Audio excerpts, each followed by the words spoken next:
Au sommaire de ce journal, l'administrateur militaire du territoire d'Irumu appelle la population locale au soutien de la mutualisation des forces congolaises et ougandaises pour mettre fin à l'insécurité dans ces coins de l'Ituri. Le syndicat national des enseignants des écoles primaires publiques de la RDC demande au gouvernement d'uniformiser la prime des enseignants et à Tony Mwaba d'instruire ses pairs pour l'application stricte des arrêtés. Il ne faut pas attendre que le président honoraire meure pour lui rendre hommage. Telle est la motivation de Néhémie Mwilania Wilonja, auteur du livre La République démocratique du Congo, sous Joseph Kabila, Devoir des mémoires. Et bienvenue dans ce journal, présenté par Ordinolas Mobala.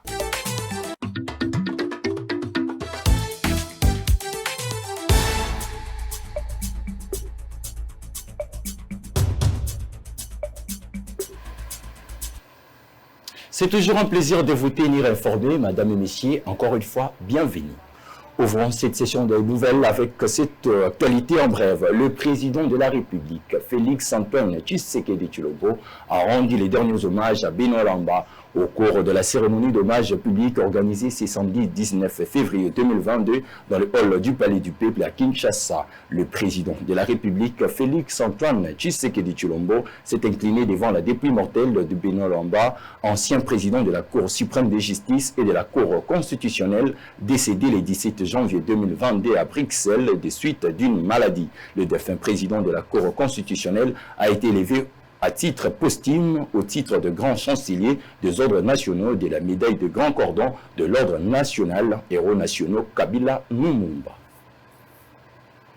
Autre chose, les tractations se poursuivent au niveau de l'Union sacrée de la nation en perspective de l'élection de gouverneur prévue le 16 avril prochain. Pour ce faire, les deux grandes figures de la famille politique de Félix-Antoine Tshisekedi Tshilombo réfléchissent autour de cette question. Ce vendredi, Augustin Kabouya et Batu Lukwebo ont eu un tête-à-tête. Les détails avec Guy Bouchard-Djofé.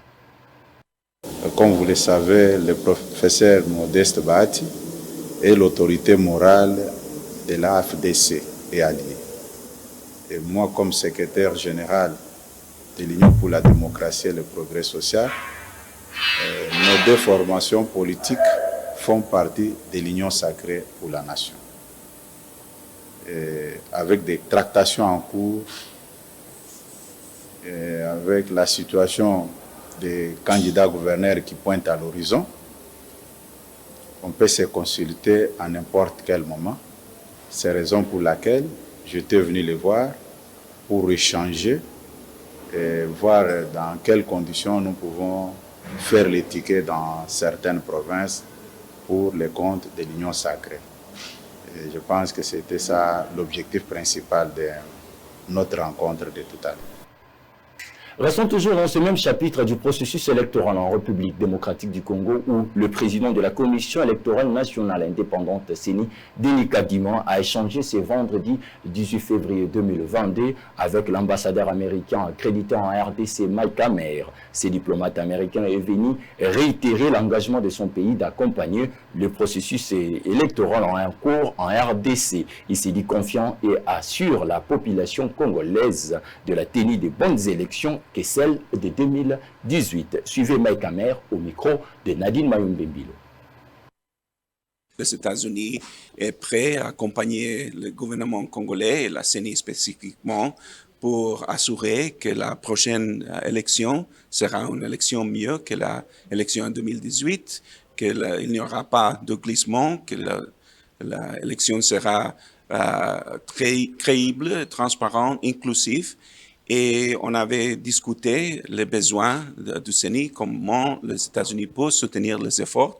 Aussi, M. Kadima m'a informé qu'il va voyager à Washington pour aussi avoir des réunions avec le State Department, avec le Saïd, qui déjà commence à soutenir avec des experts pour les projets des élections, et aussi avec des autres ONG et personnes aux États-Unis qui sont très bien intéressées pour renforcer la démocratie congolaise, que c'est l'intérêt des États-Unis d'aider à la RDC de renforcer la démocratie et d'assurer que la sélection les élections seront bien faites. On est déjà en train de soutenir les efforts de la CENI. Combien on va soutenir, c'est encore un travail qu'on est en train de faire. Ça dépend vraiment de la nécessité, le besoin de la CENI. Mais premièrement, c'est clair que la responsabilité pour avoir les élections, c'est une responsabilité du gouvernement congolais. Et nous, avec les autres partenaires de la communauté internationale, sommes prêts, si il y a quelques défis, d'aider à voir comment on peut soutenir les efforts. Spécifiquement, nous sommes très intéressés à soutenir l'observation internationale que le président de la République démocratique du Congo, Félix Tshisekedi, a demandé, le soutien qu'on peut avoir dans cette observation aussi nationale. Et nous sommes en train de discuter la meilleure moyen de soutenir les efforts de la CENI, mais c'est la CENI qui décide quels sont les besoins. Et après, on peut discuter si c'est un besoin technique, si c'est le financement de quelques équipements ou des autres choses qui peut-être sont nécessaires. D'une institution à une autre, le projet d'électrification de la province du Kwango a fait l'objet de l'entretien ce vendredi 18 février 2022 dans la soirée entre le président de la Chambre basse du Parlement, Christophe Mbosoko Diampouanga, et le directeur général du Société nationale d'électricité SNEL, afin d'actionner le processus de la mise en œuvre de ces projets. L'État congolais vient de rétrocéder le poste de haute tension de Bukangalonzo à la Société nationale d'électricité SNEL. Suivez les détails avec Guy Bochard-Djoffé. J'ai été invité par l'honorable président. La préoccupation essentielle, c'était il y avait tout un programme d'électrification de la province de Kwango. Maintenant, je crois que vous avez suivi, le gouvernement a décidé de rétrocéder le poste de haute tension de Bukangalonzo à la SNEL.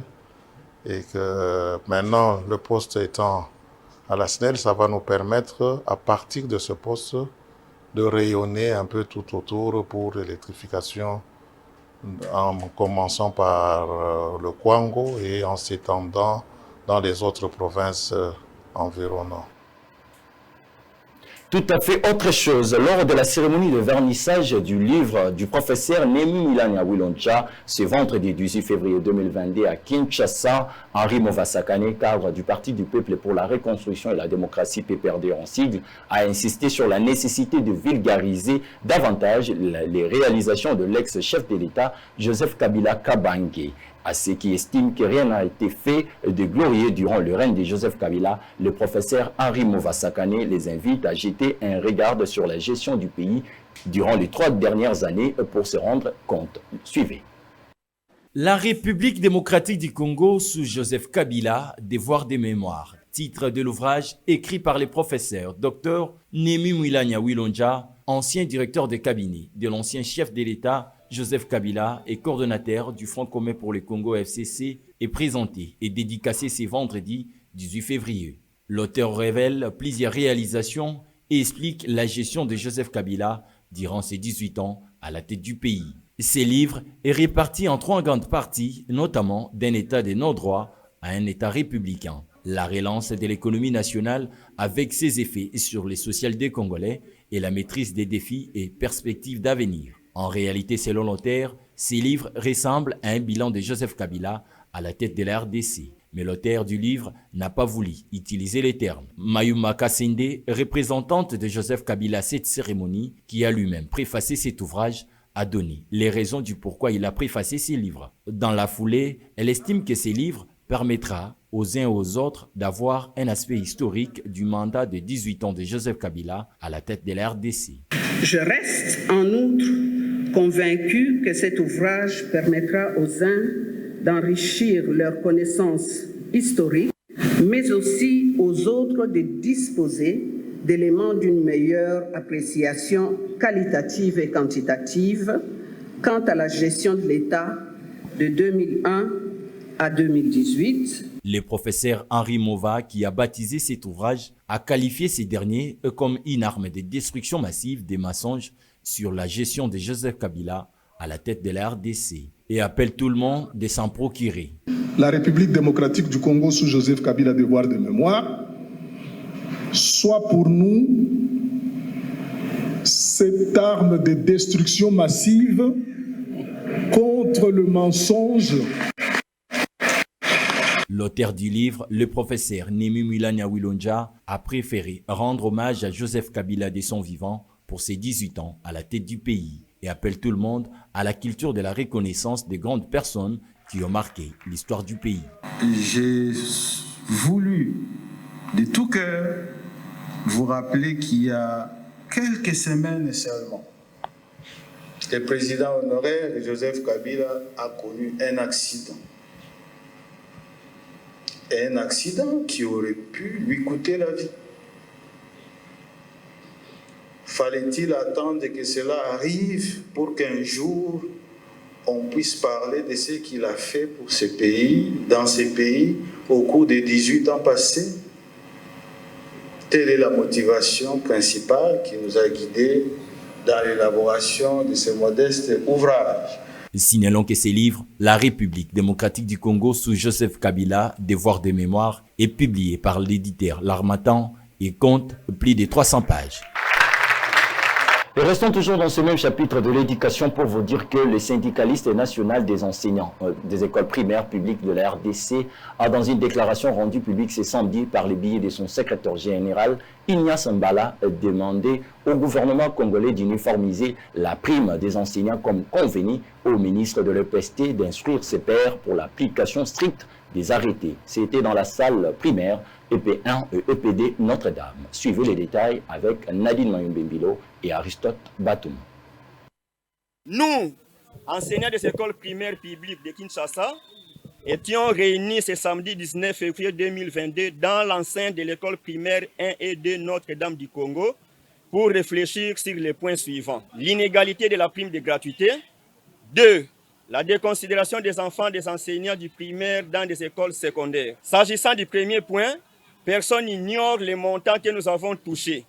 Jusqu'à présent, nous ne comprenons pas quels ont été les critères auxquels le gouvernement a classifié les catégories des écoles. Les unes 200 000 francs et les autres 30 000 francs. Sur ce, nous demandons au gouvernement d'uniformiser la dite prime dès ce mois de février 2022.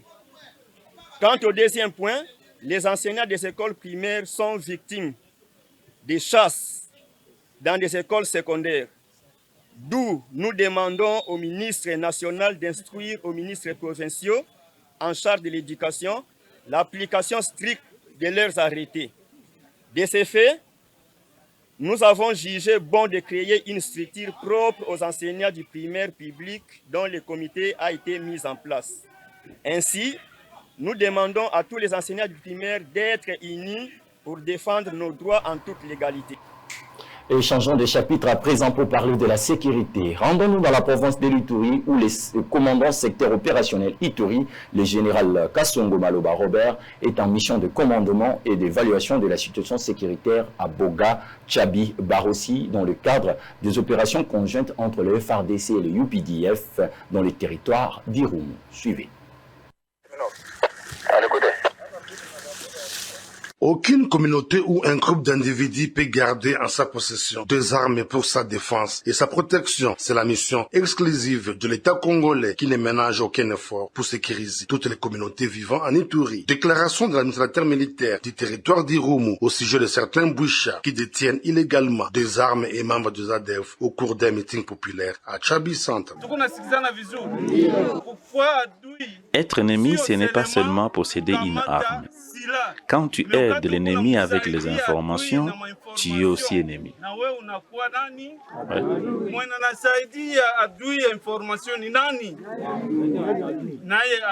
Le colonel Siro Simba appelle à une franche collaboration entre cette population et les forces mutualisées et FARDC UPDF à pied d'œuvre de la région pour traquer les ADF. C'est vrai que vous aidez le militaire avec les informations. Augmenter encore, si c'était à 60%, j'aimerais attendre que les commandants me disent que vous augmentez à 100% et ne doutez pas.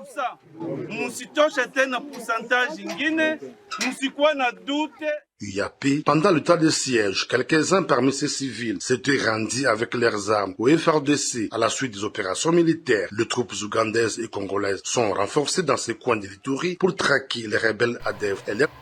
Tout à fait autre chose. Sous l'égide du ministre des Hydrocarbures, Maître Didier Boudimou, il sera organisé une deuxième table ronde regroupant les représentants du gouvernement, les communautés locales et les opérateurs pétroliers exerçant un mandat du 21 au 26 février de l'année en cours. Objectif, mener une réflexion en lien avec le développement des mandats et de la RDC de la base au sommet. Les détails avec Grace Keniro. La deuxième édition de la table ronde devra regrouper représentants du gouvernement, ceux de communautés locales et des opérateurs pétroliers exerçant un mandat. Il s'agit de mener une réflexion en lien avec le développement de la ville de Mwanda, de la base au sommet. Près de 200 participants y sont attendus en vue de passer au peigne fin les questions de développement de la cité balnéaire. Cette table ronde a comme objectif d'évaluer les résolutions et recommandations de la précédente rencontre. Les participants plancheront sur l'identification de problèmes récurrents auxquels il faut apporter des solutions durables. En sus, préparer un projet d'arrêté ministériel portant organisation et fonctionnement de comités de concertation pour valider, au bout de compte, la planification stratégique 2022-2026 et le programme d'intervention sociale et de développement pour l'exercice 2022 sur la base du cahier de charges de communauté de concertation. Il importe de rappeler que depuis son avènement au sommet de la nation, Félix Tshisekedi a à cœur de booster le développement tous azimuts de l'ensemble du territoire en faisant participer toutes les forces vives en général. Et plus particulièrement, cette cité côtière qui est une de mamelles pétrolières ayant bénéficié grâce à l'implication du ministre des Hydrocarbures, de 10 millions de dollars, équivalent de 15% de la signature de l'avenant 9 du contrat signé avec Perenco, pour contribuer à la reconstruction de Mwanda dans la perspective de l'édification du port en eau profonde de Banana. La cité de Mwanda est le seul territoire pétrolier en RDC où des grandes sociétés exploitent l'or noir, et cette exploitation génère de l'emploi qui, naturellement, permet le développement du territoire, ce qui nécessite une excellente cohabitation entre les exploitants et les communautés locales. Et rendons-nous une fois de plus dans la province de l'Ituri où, en quête de la paix et du développement, le maire de la ville de Bunia, représentant le gouverneur militaire, a lancé ce samedi 19 février les travaux de la reconstruction du pont Sodourou à Bunia. L'autorité urbaine appelle les filles et fils de l'Ituri à appuyer les autorités établies en vue d'une paix durable en Ituri. Suivez. 10 jours au lendemain, la ville de Bunia s'est revêtue de sa nouvelle robe grâce à l'esprit du développement incarné par les autorités de l'état de siège. Nous sommes au quartier Bigo. Ici, le maire de la ville de Bunia, le commissaire supérieur principal Chabwini Wamigo John, représentant les gouverneurs militaires, lance officiellement les travaux de la reconstruction du pont Sodirou, un passage obligé des échanges commerciaux reliant les communes Chari et Mbunia à la grande satisfaction des usagers. Notre impression est de grande satisfaction, d'autant plus que ça vient répondre aux besoins réels de la population. Vous savez, ces ponts nous permettaient de nous relier facilement de notre coin vers le marché. Ça favorisait également le climat des affaires, mais aussi ça privilégiait aussi les relations entre communautés. Sur une période de 3 mois, sera construit dans cet endroit un gigantesque ouvrage, a confirmé le directeur général de l'OVD Ituri. Nous allons essayer de régler certaines choses par rapport à l'ancien pont. L'ancien pont était étroit, mais celui-ci aura une largeur même de 8 mètres, avec une portée d'à peu près 5 mètres, ce qui n'était pas le cas. Au milieu, je dis, il y aura une pile. Pile, c'est le poteau qui va soutenir le pont au milieu, de part et d'autre, de 2 kg. Occasion pour le maire de la ville de Bunia d'appeler au nom du gouverneur militaire la population iturienne à accompagner les actions du gouvernement provincial, tant sur le plan sécuritaire que sur le plan du développement en vue de la restauration de l'autorité de l'État dans cette partie du pays. Les gens de cette province, ceux-là qui ne voient que du côté négatif de l'état de siège, peuvent aujourd'hui se rendre compte que nous sommes là pour eux et qu'ils doivent nous aider. Pour rappel, depuis l'instauration de l'état de siège, l'administration militaire sous le leadership éclairé du lieutenant-général Luboya Kanchamadjoni, plusieurs infrastructures ont été construites ou réhabilitées, créant ainsi une nouvelle image de la province de l'Ituri. Et de retour à Kinshasa, direction la partie ouest, plus précisément dans la commune de Mongafula. Des têtes d'érosion se sont créées depuis quelques temps au quartier Belvedere et Bianda dans la commune de Mongafula, rendant l'accès difficile, voire impossible dans ce coin de la capitale, dont la situation se dégrade à chaque tombée de pluie, entraînant ainsi des conséquences socio-économiques, environnementales et sanitaires importantes. Les habitants de cette contrée ont lancé un cri d'alarme aux autorités compétentes de leur venir en aide. Les détails avec Grace Kenyoro qui nous signe ces reportages. Dans la commune populaire et déshéritée de Mongafula, construite sur les hauteurs, au quartier Belvedere et Dianda, cette érosion spectaculaire a remplacé une rue asphaltée par un gouffre d'au moins 15 mètres de profondeur. En haut de la falaise, des grosses canalisations d'eau hors d'usage sont suspendues dans les vides. Pour traverser la concession Dianda, le riverain s'effraie tant bien que mal un chemin à l'intérieur de ce ravin au sable mouvant. Cet habitant du coin plaide pour la construction des caniveaux pour canaliser les eaux. Difficulté tozanango awa biso to fungoli concession na biso cité Belvedere. Toza difficulté ba érosion makasi tozanango awa. Érosion o bomoni oyo. Ezopesa biso difficulté na kati ya site na biso. Pe ezo provoquer ba makambo belé na kati ya site Belvedere o moni basali nzela. Donc les érosions mo ya makasi o bomoni kita tina mai. Problème ezo causer érosion c'est par rapport à la canalisation d'eau. L'érosion a commencé il y a environ 2 ans. Rue principale transformée en ravin, maisons éventrées, cours d'école au bord du précipice à Dianda. Les habitants assistent impuissamment à l'érosion qui engloutit tout sur son passage dans ce quartier du sud de Kinshasa.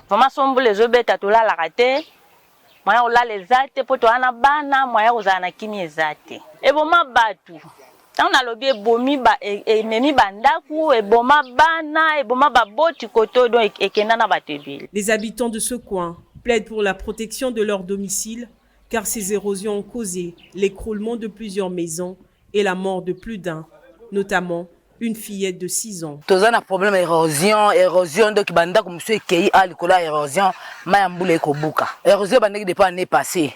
Depuis 2021, ce qu'on a besoin de konzamboka ba sunga biso ka génie militaire ezali ba ko sunga ba butela biso terrasse à poto zo kimia. Érosion même so pona mayambule zo tana likolo kunezo kitape et pesi liwa et boma mwana 6 ans mokuna na se ka bambula oyo. Pour tenter de protéger leur domicile, le riverain construit de digues en empilant de sacs remplis de sable dans l'espoir de ralentir l'éboulement. Avec le retour de pluie, les habitants disent craindre le pire, car en novembre dernier, plusieurs personnes avaient trouvé la mort, victimes de pluies diluviennes. Mongafula était donc l'une des communes les plus touchées. Ils estiment cependant que l'État congolais, garant de la chose publique, doit prendre ses responsabilités en urbanisant le quartier, car l'avenir de certains quartiers et de plusieurs vies est... Quittons Kinshasa, rendons-nous dans la province de l'Équateur, où les femmes de Mbandaka se battent jour et nuit pour subvenir aux besoins de leur famille par des petits commerces qu'elles exercent au port Les Rochers. Israël Mutombo est allé à la rencontre de ces femmes durant son séjour dans la province de l'Équateur. Le reportage est signé Esther Yamoumé sous les images de Roublin Bamba. La survie dans la vie de Mbandaka reste inquiétante. Certaines personnes, pour subvenir aux besoins de leur famille, se battent dans tous les sens, telles que ces femmes trouvées au port Le Rocher, qui vivent grâce à l'exploitation de petites pierres dans le fleuve qu'elles vendent à ceux qui construisent le grand bâtiment. Ces femmes battantes de la ville de Mbandaka se livrent dans cette activité pour arriver à nouer les 2 bouts du mois, mais aussi pour assurer la scolarité de leurs enfants.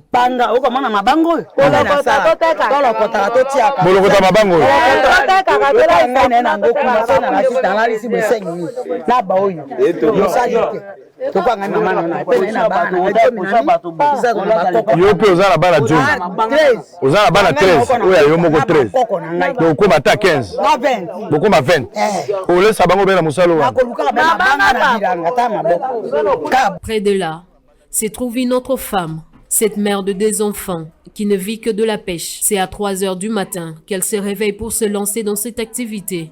C'est là, en bravant tous les risques que l'on peut rencontrer sur le fleuve. Objectif, c'est procurer un peu de sous pour nourrir ses 2 enfants. 3 heures oza déjà na likola mai. Oza na bana? Bana mibale. Siko boyo vandi wapi? Navanda. Ndio boyo zongi ndako. Nazali ndako na ngai zakao. Osomi mwa ndunda mwa mafuta ke kola. Lobi pe na 3 heures kozonga ka boyo. Et pa na yo courant ezali? Mai ezali? Mai te mai beyo. Bomela beyo. Na komela na kosokola beyo. Na sokola beyo na mera beyo po na fandi kala na suka. Omela oyo sokoli beyo. Bana bapusani déjà bazana mbula kupusa. Mwana ngai boso 19 ans. Eh mwana cha koli azotanga. Pola nini? Aboyine klase. Aboyine klase. Mbongo ezaki. Alingi makambo ya kotanga te. Ya mwasi ya ina deuxième série mwasi. Ya azotanga. Ozobana na papa azali. Papa azali na zaka mobali te. Mobali akufaki? Mobali pe akufaka. Akufaka lotika lobe moko. Wana na sepeli. Mais ndengo za kosala boye. Likolo ya mai mikolo nyonso yo banga mai te. Na banga mai po na botami na mai. Bongo soko kwei na mai kosabuni. Na jaka na bami na matina. Okonaje pe kozonga. Ese komela yo pe kwei na mai pe ozongi susu. Mbana mbala. La vie étant un combat, dit-on, le courage et l'abnégation constituent la clé nécessaire pour ceux qui ne veulent pas se faire assiéger par la faim au-delà de toutes ces réalités.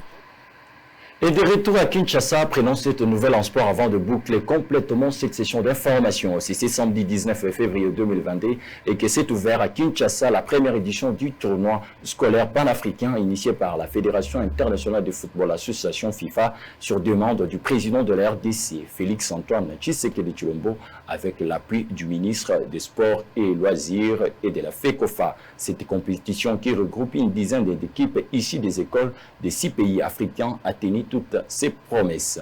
Dès la première journée effectuée devant plusieurs autorités politico-sportives de la RDC au stade de martyrs de la Pentecôte de Kinshasa, en version féminine, le complexe scolaire Horizon s'est imposé devant l'équipe correspondante d'Afrique du Sud sur la note étriquée d'un but à 0 pour le Messier qui avait en face les Éthiopiens ont courbé en Chine sur la note de 2 buts à 1.